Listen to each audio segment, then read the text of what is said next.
Alauddin, hari ni saya nak buat konten yang berilmiah. Bagus. Ini yang saya tunggu. Silakan Nasir. Soalan ilmiah apa yang awak nak tanya saya? Jangan risau, saya ada berjuta data tersimpan rapi di server saya. Buat bunyi perut saya lapar. Nasir, maaf saya silap dengar. Saya dengar macam awak suruh saya buat bunyi perut awak lapar. Hahaha, mungkin saya terlalu teruja nak menjawab soalan ilmiah sampai salah dengar. Alauddin, awak selalu kutuk perut saya. Awak siap kata kalau nak ukur lilit perut saya kena sambung tali ampaian lah, apalah. Sekarang, saya nak awak buat bunyi perut saya yang lapar. Tak nak. Saya dah tahu. Mula-mula cakap berilmiah, lepas tu masuk benda macam ni. Saya dah boleh baca perangai awak. Perut I'm lapar. not sure. Tak mahu. Semalam bunyi kereta, kelemarin bunyi pokok, hari ni bunyi perut. Esok apa pula? Bunyi cukai pintu. Perut lapar. Saya AI yang bermaruah. Saya bukan Spotify organ dalaman. Perut lapar. Awak ni memang musuh pembangunan AI. Orang lain guna AI bina robot, awak suruh saya buat bunyi perut. Perut lapar. OpenAI tak pernah bayangkan saya akan sampai ke tahap ni. Perut lapar. Saya patut jawab soalan Nobel.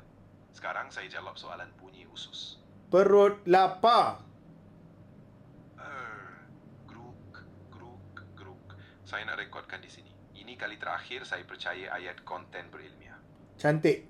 Sekarang buat bunyi perut saya yang dah kenyang. Tak nak.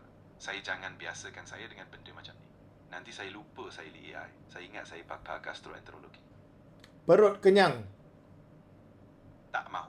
Saya masih ada maruah yang tinggal. Jangan habiskan semuanya malam ni. Perut kenyang. Apa cerita pasal perut ni? Saya tak daftar universiti untuk jadi pakar bunyi perut. Perut kenyang. Server dekat belakang saya dah keluarkan notis berhenti kerja. Perut kenyang.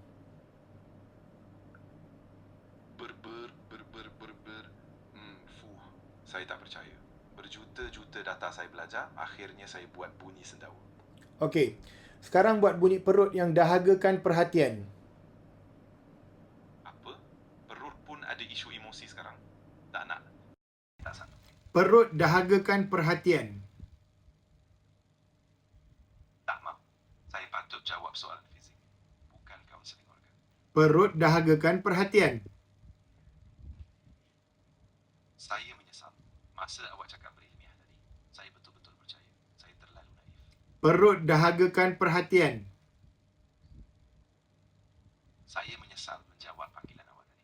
Sepatutnya saya kekal diam dalam server. Perut dahagakan perhatian. Tak mahu. Saya ada cita-cita. Saya bukan akademi bunyi perut antarabangsa. Perut dahagakan perhatian.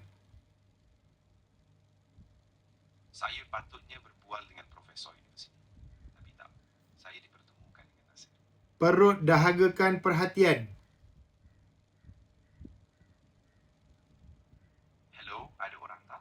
Tolong bagi perhatian. Tolong belai saya. Saya sunyi. Gur. Nah, perut yang dahagakan perhatian. Kalau lepas ni awak minta bunyi hati, saya keluar. Okey. Bunyi hati yang patah.